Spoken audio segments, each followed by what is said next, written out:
My channel. आज का मेरा टॉपिक है प्लाज्मोडियम।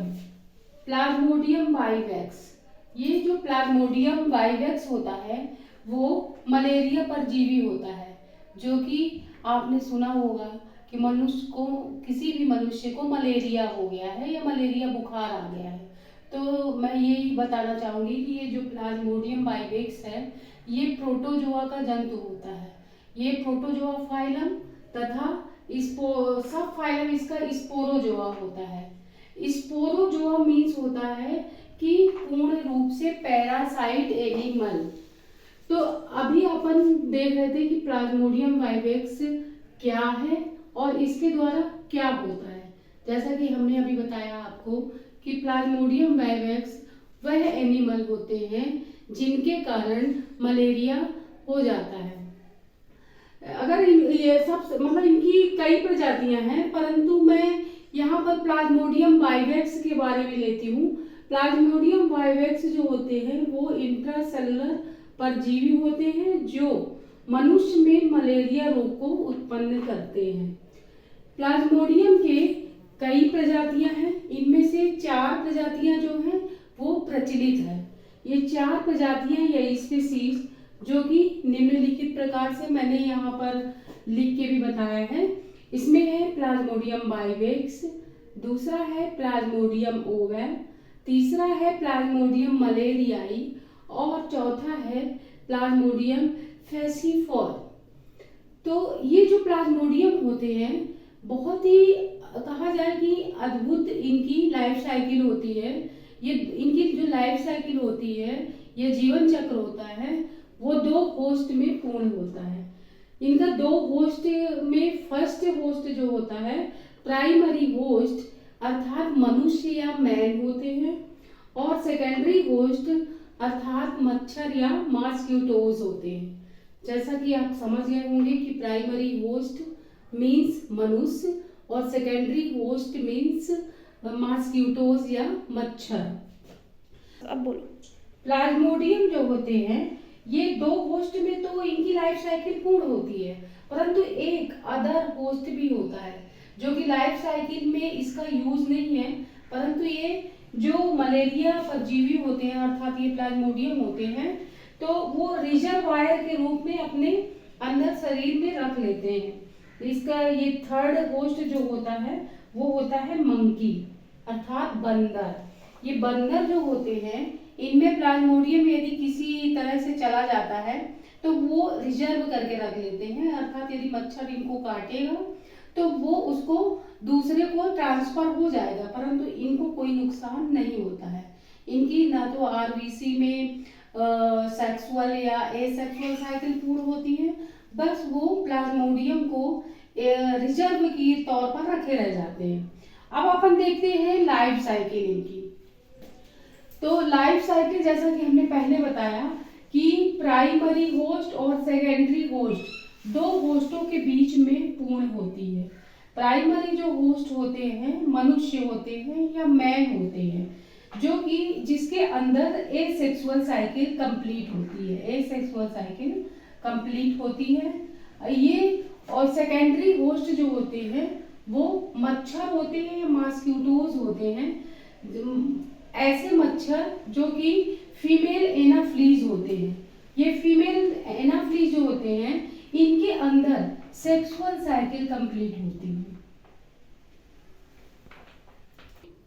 अब एसेक्सुअल साइकिल जो कि मैन के अंदर होता है, मनुष्य के अंदर होता है, उसको अपन देखते हैं।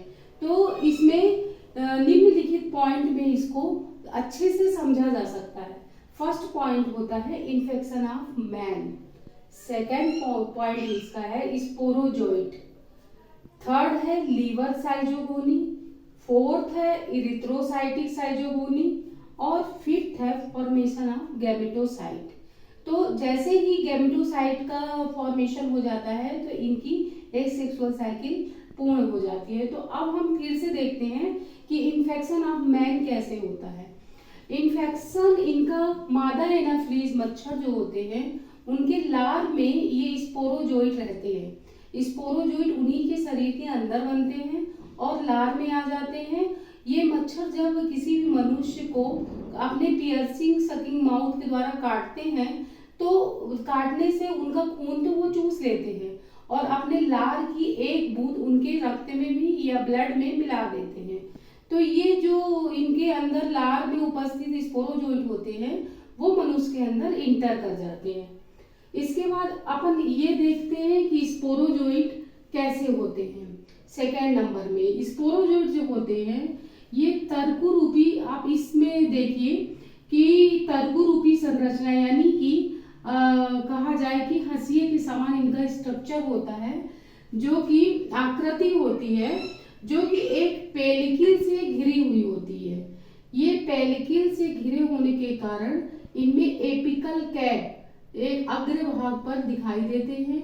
इनके अंदर न्यूक्लियस होता है और इनकी जो लंबाई होती है, लंबाई देखें तो इनकी 10 से 15 म्यू होती है और इनकी यदि चौड़ाई देखें तो 0.5 से 1 म्यू तक होती है। इनमें कन्वोल्यूटेड ट्यूब्यूल्स जो होते हैं वो बिखरी हुई स्टेज में पाई जाती हैं। इनमें माइटोकॉन्ड्रिया भी प्रेजेंट होते हैं। इस प्रकार से इनकी संरचना पूर्ण होती है।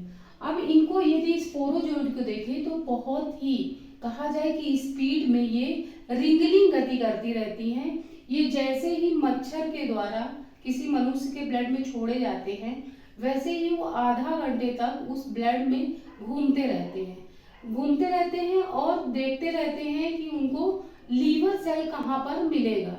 और जैसे ही वो भ्रमण उनका कंप्लीट होता है और ये समझ जाते हैं कि यहाँ लीवर है तो ये लीवर सेल में प्रवेश होने के लिए तैयार हो जाते हैं। हमारी इसमें थर्ड स्टेज आती है लीवर साइजोगोनी।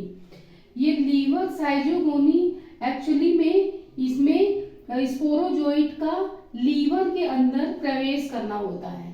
तो ये ब्लड में भ्रमण करते रहते हैं और इनमें लाइटिक एंजाइम छोड़ने का एक बहुत ही अद्भुत उनमें पाया जाता है, जो कि अपने वो में लाइटिक एंजाइम स्रावित करते हैं। ये लाइटिक एंजाइम के स्रावण से ये लीवर सेल में अंदर प्रवेश कर जाते हैं। लीवर सेल में अंदर प्रवेश करने के बाद ये साइजोगोनी की प्रक्रिया के लिए तैयार हो जाते हैं, परंतु अभी यहाँ पर साइजोगोनी नहीं करते हैं। इनकी 2 स्टेजेस होती है, प्री इरिथ्रोसाइटिक फेज और एक्सो इरिथ्रोसाइटिक फेज। इसमें प्री इरिथ्रोसाइटिक फेज में स्पोरोजोइट जो होते हैं वो मीरोजोइट में बदलते हैं और वो इस तरह बदलते हैं कि इनमें क्या होता है कि ये एक पहला इनमें साइजांट बनता है और साइजांट जो होता है ये गोलाकार होते हैं।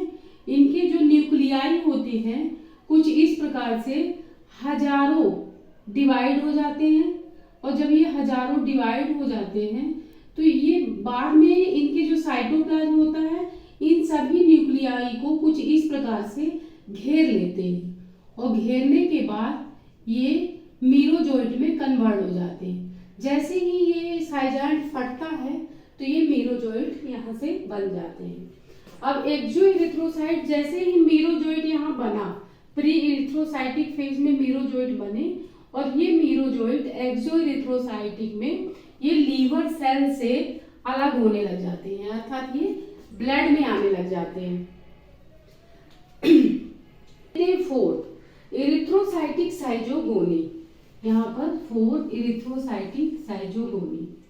इरिथ्रोसाइटिक साइजोगोनी अर्थात यहाँ मीरोजोइट जो होते हैं इनके आरबीसी ब्लड के आरबीसी में जाने लग जाते हैं। कहाँ से? लीवर सेल से निकलकर आरबीसी में ये प्रवेश करने लग जाते हैं। तो यहाँ ये निम्नलिखित स्टेज को कंप्लीट करते हैं। फर्स्ट होता है यंग ट्रोफोजोइट स्टेज, सेकंड होता है सिग्नेट रिंग ट्रोफोजोइट स्टेज और थर्ड है अमीवायड स्टेज और फोर्थ है साइजांट स्टेज। अब हम देखते हैं कि यंग ट्रोफोजोइट स्टेज जो होते हैं यहाँ पर एक शिशु ट्रोफोजोइट बनने की स्टेज आ जाती है। ये कहाँ पर होती है? आरबीसी के अंदर होती है। तो ये ट्रोफोजोइट में मीरोजोइट जो होते हैं वो ट्रोफोजोइट में कन्वर्ट होने लग जाते हैं। तो सबसे पहले इसका यंग यानी शिशु ट्रोफोजोइट स्टेज बनता है। फिर उसके बाद इसमें सिग्नेट रिंग ट्रोफोजोइट स्टेज बनता है। सिग्नेट रिंग अर्थात इसमें जो ट्रोफोजोइट होते हैं, जो अंगूठी की नग होता है उसी के समान ये दिखाई देने लगते हैं। फिर उसके बाद ये अमीबॉयड स्टेज में चेंज हो जाते हैं मीरोजोइट। तो अमीबॉयड अर्थात अनियमित आकार के दिखाई देने लगते हैं, अमीबा के समान दिखाई देने लगते हैं।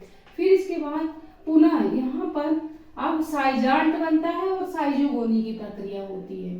तो साइजांट जब बनता है तो उसमें भी सेम टू सेम जैसी ये बॉल लाइक स्ट्रक्चर बन जाते हैं। इसमें कई न्यूक्लियस होते हैं और न्यूक्लियस होने के कारण साइजांट जो होते हैं बड़ा और मोटा हो जाता है। इसमें बहुत सारे ये न्यूक्लियस जो होते हैं, न्यूक्लियाई जो होते हैं, उनको साइटोप्लाज्म घेर कर उसके बाद ये किस में बदल जाते हैं? क्रिप्टोजोइट में बदल जाते हैं। यहाँ पर ये 12 से 24 आरबीसी के अंदर ये मीरोजोइट जो होते हैं वो स्वतंत्र रूप से तैरने लग जाते हैं। अब ये मीरोजोइट जब बना, यही मीरोजोइट जो होता है वो क्रिप्टोजोइट में बदल जाता है। और क्रिप्टोजोइट जो होते हैं दो प्रकार के होते हैं, माइक्रो क्रिप्टोजोइट और मैक्रो क्रिप्टोजोइट। ये जो माइक्रो क्रिप्टोजोइट होते हैं, पुनः माइक्रो क्रिप्टोजोइट जो होते हैं वो वहां पहुंचकर अपना संक्रमण फैलाने लग जाते हैं, अर्थात मलेरिया बुखार को फैलाने के लिए उत्तरदायी होते हैं।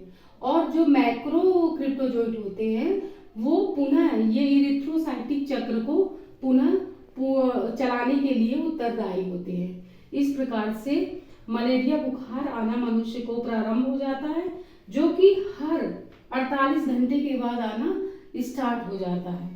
अब इसके बाद फॉर्मेशन ऑफ गैमेटोसाइट, लास्ट अपन देखेंगे यहाँ पर एसेक्सुअल साइकिल का, कि जब ये इरिथ्रोसाइटिक की जो फेज है, एसेक्सुअल साइकिल करते करते करते करते इनमें एक रुकावट आने लग जाती है, मतलब कि उन परिपक्व हो जाते हैं। अब ये एसेक्सुअल साइकिल करने के अंदर नहीं होते हैं, तो ये क्या करते हैं कि ये गैमिट का फॉर्मेशन करने लग जाते हैं, फॉर्मेशन ऑफ गैमेटोसाइट। और यहाँ पर ये मीरोजोइट ही क्या करते हैं, मेल गैमेट बना देते हैं और फीमेल गैमेट बना देते हैं, जो कि ये सेक्सुअल साइकिल जो होती है, जैसे ही मच्छर इन्हें ये संक्रमित मनुष्य को काटते हैं तो मच्छर के अंदर ये गैमेटोसाइट अंदर चले जाते हैं और मच्छर के अंदर ही इनमें सेक्सुअल साइकिल प्रारंभ हो जाते हैं। और आगे का जो सेक्सुअल साइकिल है वो हम आपको अगले स्टेप में बताएंगे।